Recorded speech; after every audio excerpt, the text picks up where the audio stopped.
Welcome to my homestead, y'all. I'm your host, Jenny Velicky, also known as the Funky Farm Girl. I'm working to create a home with a little farm, a little faith, a lot of food, and a bit of funky.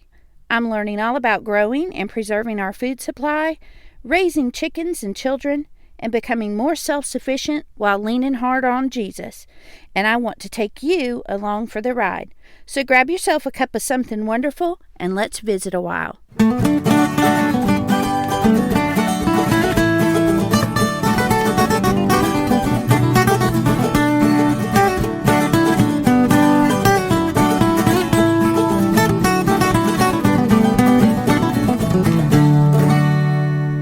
Hey y'all, you're listening to the Funky Farm Girl podcast, episode 28, Preserving Apples.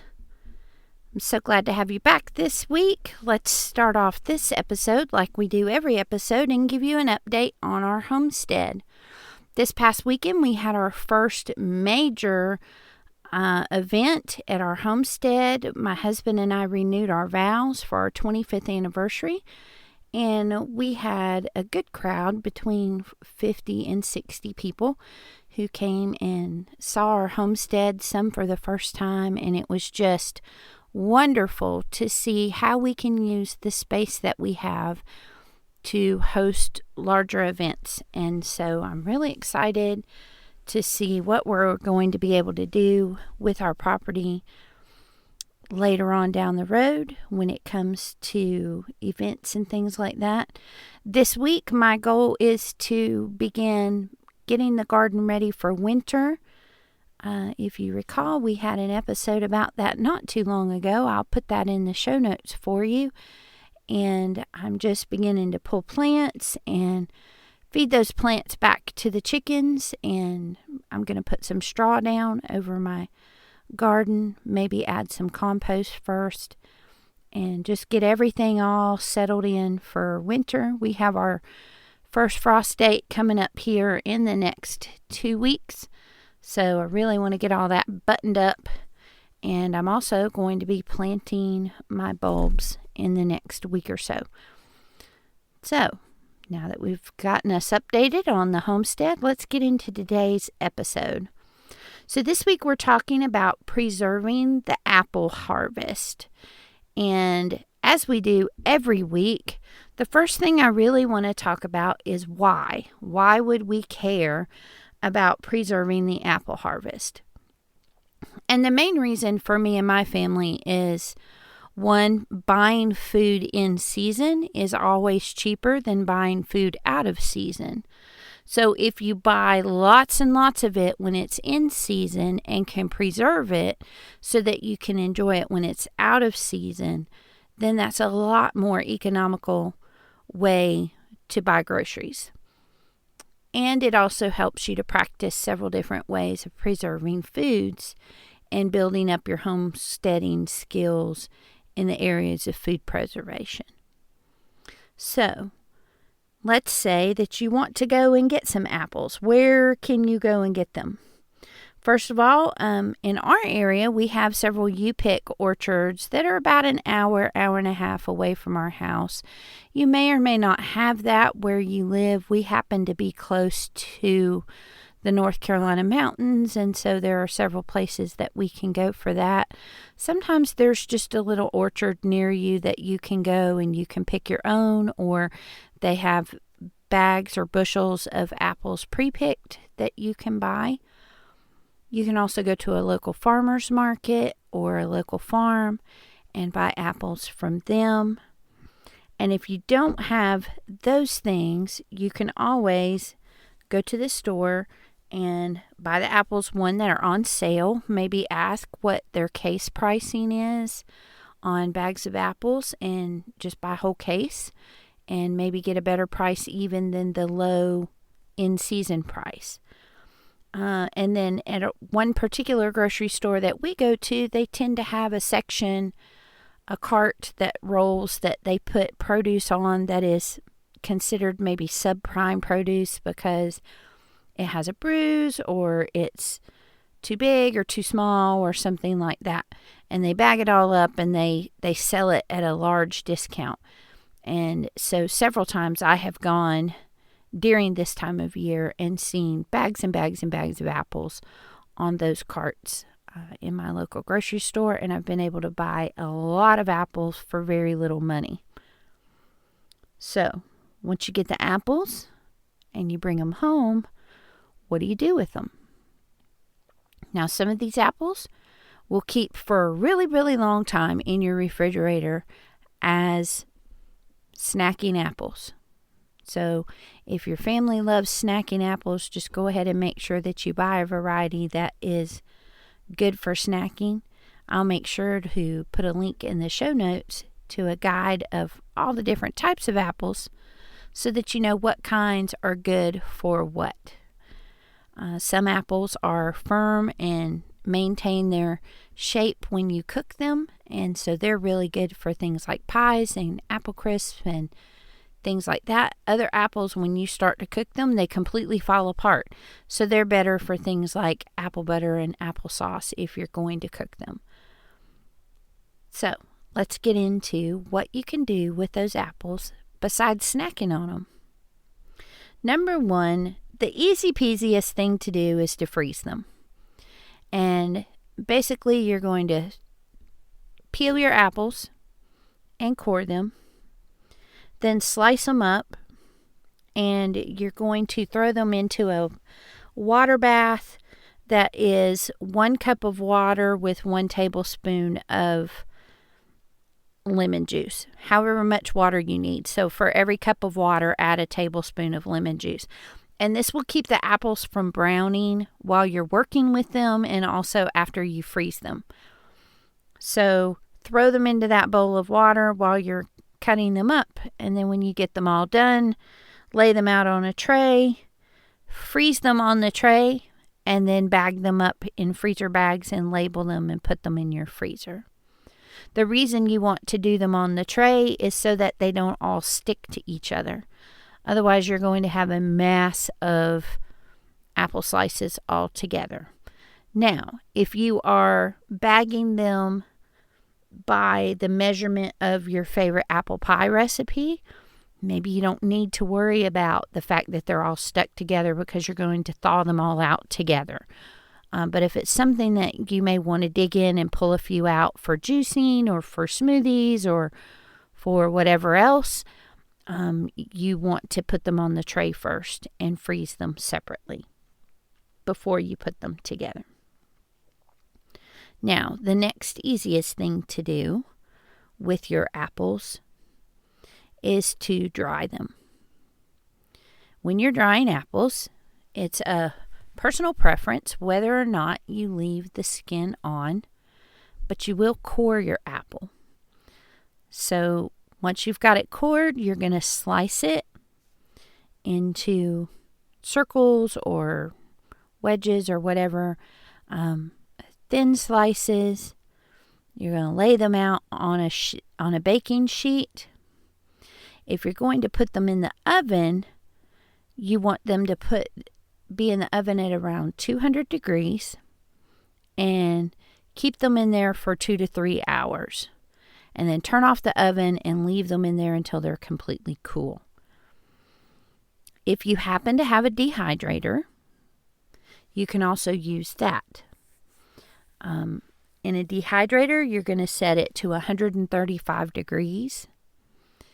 And if you just want kind of chewy, pliable, dried apple slices, those can be 5 to 6 hours to get to that state. If you want them crisp like apple chips, those need to be in there more like 12 hours to get to that stage. Now, dried apples are good for a lot of different things. You can use them in trail mix. You can dry them to the point of being crisp and have apple chips. You could even add some cinnamon or some other seasonings to them before you dry them so that they have a little bit more flavor. You can chop them up and add them to oatmeal or to baked goods or to cereals, muffins, anything like that that you enjoy, maybe even yogurt or on top of pancakes or waffles or something like that. So dried apples are really, really versatile. You can use them for a lot of things, and they're super easy to do. And so that is the best thing you can do with them. Now, if we're going in order of things to do from the easiest to the more difficult and involved, then the next thing to do would be applesauce and apple butter. Now, for applesauce and apple butter, quite simply, the peel is a preference. Again, I leave it on because it's one less step, unless my girls need practice with their peeling and want to sit there and peel those apples. Then I will allow them to practice with those apples and peel them. Or you can save time and leave them on there because you're going to cook them and cook them and cook them and cook them, and those will break down, and then they'll be pulsed and blended, and so they won't be near as noticeable as they would in something like pie filling. So for applesauce and apple butter, we start the same way. You basically want to fill your crock pot mounded high, like you can't put the lid on it well, with the apples. You can also, to your taste, add cinnamon, nutmeg, a little bit of ground ginger, or clove, or allspice. All of those pair really well with your apples. If you're making apple butter, you're going to want to make sure that you add the clove and the allspice and the nutmeg to give it the darker flavor, the darker color, and have a little bit more depth of flavor. But for both of those, you're going to want to put maybe a cup of water, not a lot, but just enough that they're not drying out and sticking to the bottom. And you're going to want to put the lid on that, and I cook them for quite a long time.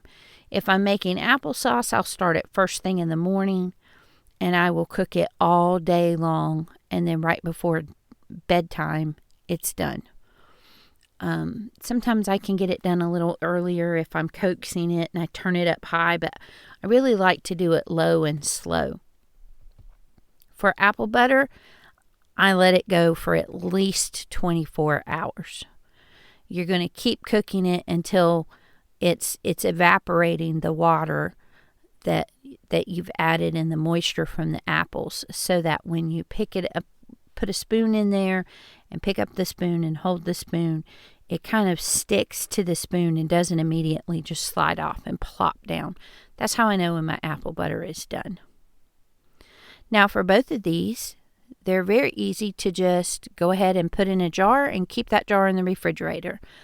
And for the most part, you tend to only make enough for maybe a couple meals, or maybe you make 1 or 2 small jars of apple butter and you have one for you and one to give to a friend.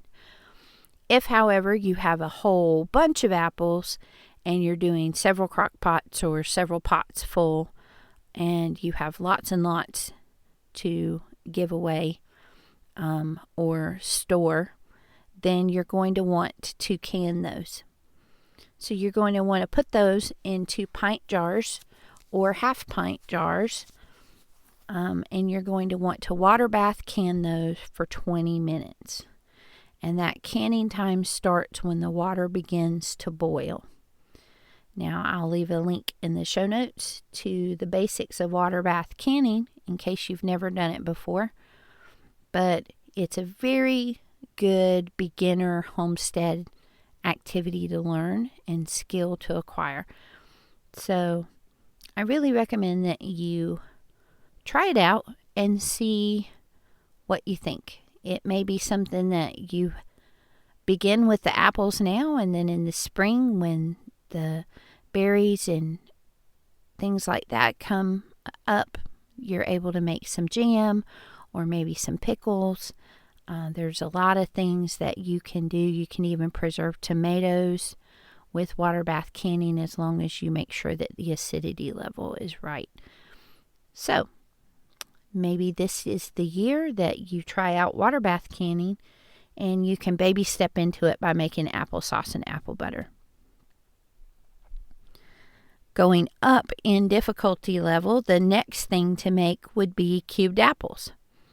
Cubed apples would need to be peeled, and they would need to be put into a jar and packed, what they call a raw pack, where you're not going to cook the apples prior. You're going to put them raw into the jars, and you're going to pack them in as tightly as you can up to the shoulder of the jar. And then you're going to fill it with either an apple juice or a simple syrup. And that helps to keep the apples from turning colors. Again, as I'm cubing those, I will put them in that lemon juice and water bath until I'm ready to use them in the jars. And once I know I'm ready to put them in the jars, then I go ahead and pull them out of that water and pack them in the jars. And then I use apple juice because it's super simple. It makes it a lot easier for me to do, and it takes out the step of making a simple syrup. Those also can be water bath canned in pint jars for 20 minutes. Now, one of the last and more difficult things that you can do with your apples is making apple pie filling.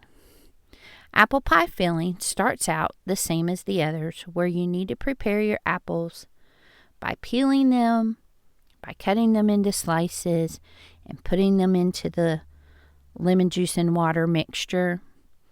But then you're going to make the rest of the filling mix, which is going to consist of spices and clear gel. Now, this is one point that is very important when it comes to canning pie filling. If you are going to take this pie filling and put it into Ziploc freezer bags and pre-measure it according to what would be needed in a pie, you can absolutely do that. And most of those recipes are going to tell you to use cornstarch. And for freezing applications, that is perfectly fine. It's a great way to do it. However, if you are going to can your apple pie filling, then you must use clear gel instead of cornstarch. There's a different chemical reaction that takes place during the canning process that makes the cornstarch unsafe for canning. And so you would need to use the clear gel instead. And really, you can do this with just about any pie filling recipe that you have for apple pie. Just make sure that if you're doing the freezer, you can use the cornstarch as directed. And if you're doing it for water bath canning, you need to use the clear gel instead. And again, apple pie filling goes into pint jars and is water bath canned for 20 minutes. Now, when you're done with all of those apples, you're going to have a big pile of scraps. You're going to have a big pile of apple cores and peels, and you can do one of two things. First of all, if you're ambitious, you can make apple peel jelly. Apples tend to have a lot of natural pectin in them, and some people have had great success with making jelly from the apple peels and cores. I have not been one of those people that have been able to be successful with that. But you might be luckier than I am, and you might be able to do that. So do some investigating, find a recipe for apple peel jelly, and take a try. See if you can make it, and then do the water bath canning. Again, it's going to be water bath for 15 to 20 minutes. I think jelly tends to be more around 15 minutes. Or if you're not that ambitious, then you can take those apple peels and cores and ferment your own apple cider vinegar. This is way easier than it sounds. I put off doing this for a while because I thought that it would be more complicated than it was, and it was really, really so simple that I could not believe that I waited so long to do it. So I really, really encourage you to do this. What you're going to do is you're going to want to take a jar, and you're going to want to put in the peels and cores that you have used in your cooking. It doesn't take a lot, just whatever you have. Divide it out into jars so that they're about half full of the peels and cores. And then into those jars, you're going to want to add water with a honey mixture. You're going to use 1 tablespoon of honey per 1 cup of water, and fill those jars up. After that, you're going to want to cover it with a breathable type lid. This could be a cloth napkin, a piece of cheesecloth. It could be a coffee filter, and then just use the ring from the canning jar to hold it into place. And then put that away into a cabinet somewhere dark and cool for a week. I wrote the date on mine with a glass marker, and then when it was time, I took it out. You strain out the pieces of the apple and collect the juice that is in the jar. And then you take that juice, you put it back in the jar, you cover it again as you did before, and put it back into the cabinet for another week, and then it's ready to be used.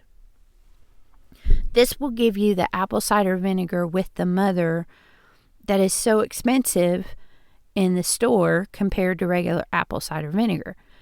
And it's great quality, it's naturally fermented, and you made it yourself. So, we have lots and lots of options for all the different things that we can do with apples this fall. So, let's go to Instagram and talk about what you're making with apples. I also want to invite you to join me in my review challenge. I have set a goal to have 500 reviews on Apple iTunes, and I would love it if your review could be one of them. If you could please go to Apple Podcast app, click the search bar, and type in The Funky Farm Girl. If you're already there, you can scroll down to the bottom and click Reviews, and then find where it says Write a Review. Click that, and I would love it if you could leave me a raving review and 5 stars. Then give yourself a pat on the back and say, "Thanks, friend." I really appreciate your help with that. Next week, we'll be talking about the importance of community for homesteaders, so stay tuned. Thanks for stopping by, y'all. If you're inspired by what you've heard today, the best compliment you can give me is to share The Funky Farm Girl with your friends. You can stay connected by following The Funky Farm Girl on Instagram, Facebook, and YouTube. Until we meet again next week, remember to bloom where you're planted.